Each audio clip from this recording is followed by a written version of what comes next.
Hi, this is Mike Searles, the comeback coach, on a mission to help 100,000 people come back from setbacks in the fastest time possible. Everybody loves a comeback story, and mostly comeback stories focus heavily on success after adversity. That's fine. I focus on success too, but in this episode, we're going to answer a deep question. Can you come back to success with happiness, peace of mind, and unlimited prosperity despite starting out depressed? The short answer is a defiant yes, and I'll tell you why. I'm going to go into my own personal story of depression, treatment, and recovery. Why? Because nobody can tell my story better than me. It's real, I lived it, and I'm passionate about sharing it, in the hope it can help somebody, maybe even you, on a path to coming back to success, back to even better than before. I want to take you back to a day in March 2009. In the addiction doctor's office, when he asked me, Mike, are you going to change or be dead before the end of the year? Now, there I was on that day in the doctor's office, sick, sad, and broke, sobbing so hard I had that clear snot running from my nose. Sorry to give you such a graphic, but you've seen somebody so overwhelmed with emotion before that they do that when they're crying. Yeah, well, that's what it was like for me on that day. Suffered many long years of untreated depression.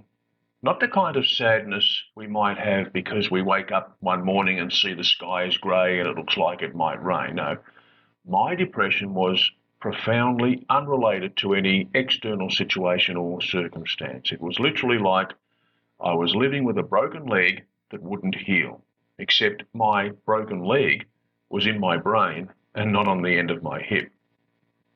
What that meant was I lived a life since roughly around the age of 14 that I can remember, with horrible bouts of depressed moods, usually lasting months at a time. These were giving me dark days and darker nights, and yet to the outside world, particularly as I became an adult, it appeared I had everything going for me. I had a good career path, I was earning good money, you name it, I had it, except I didn't have control over whether I was happy or sad or depressed. Now, strange thing about suicidal thoughts, and I do hear this a lot, it was certainly true for me.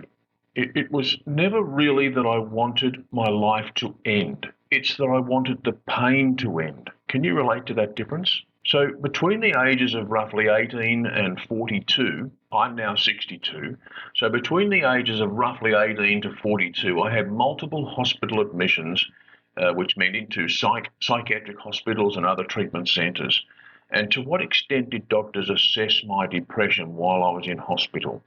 Well, it doesn't get much more profound than being given electric shock treatments.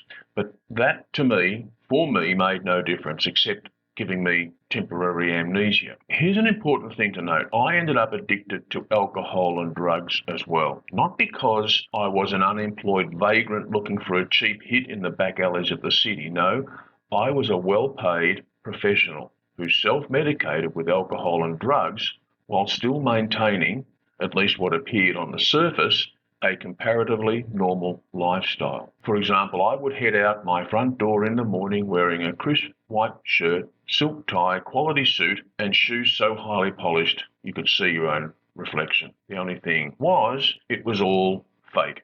It was all a facade. And that's the question to ask yourself. Are you living in a current state of suffering while pretending to give the world a different impression? Well, I can tell you this, stop it. Because pretending wears you down. It's downright tiring to keep pretending to the world that all is fine when it is far from being fine. For example, somebody would greet me, "Hi Mike, how are you?" And my standard reply, "Hi, great, thanks." Well, great? I was depressed and stoned to the back teeth. Nothing great about that at all. Fast forward to the year 2009. And I'm 51 years of age at that stage in 2009. And that's when the inevitable happened. All that pretending, all that substance abuse, all that long-term depression had to eventually take its toll. Which brings us to that day in 2009, me sitting with my doctor and he giving it to me straight. As I sat in front of him, hopelessly addicted, deeply depressed, unemployed and unemployable, flat broke, not a red cent to rub together. The doc says to me, change your behaviour or you'll be dead before the end of the year.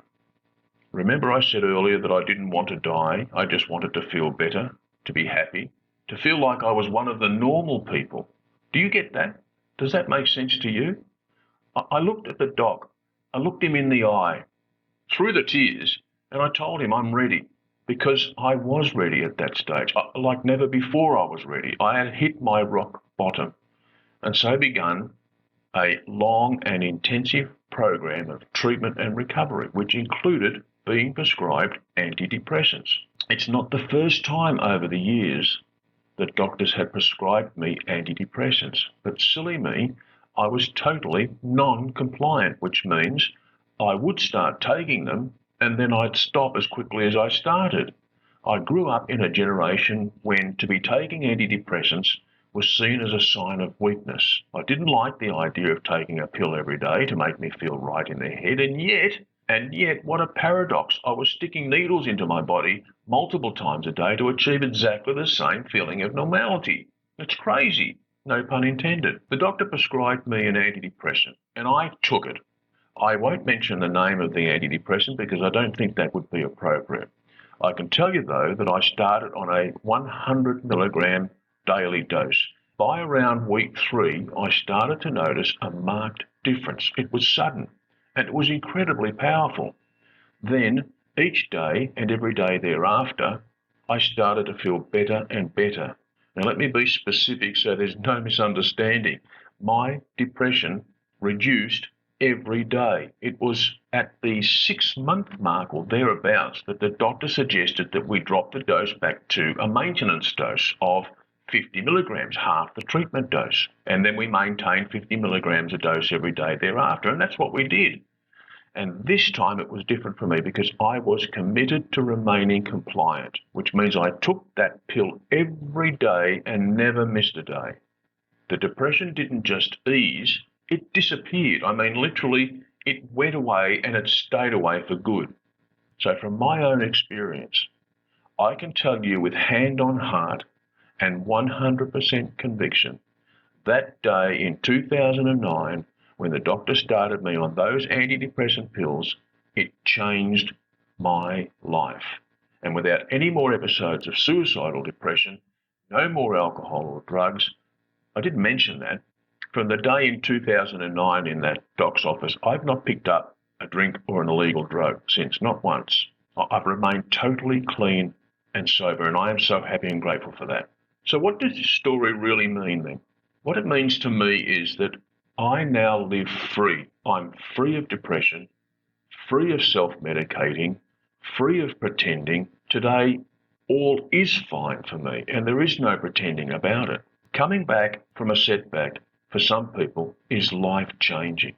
For others, it can be life-saving. Literally, it's how it was for me. And that's why I'm on a mission to help 100,000 people come back from setbacks in the fastest time possible. The best person to talk to if you think you might be depressed is your own local medical doctor. Even better, if a close friend or family member can go with you to the appointment for support and accountability. And hey, you think I never made an appointment over the years to go and see a doctor about my life and never showed up? Lots of times. So have somebody who knows what you're going through be by your side as you visit the doctor's office.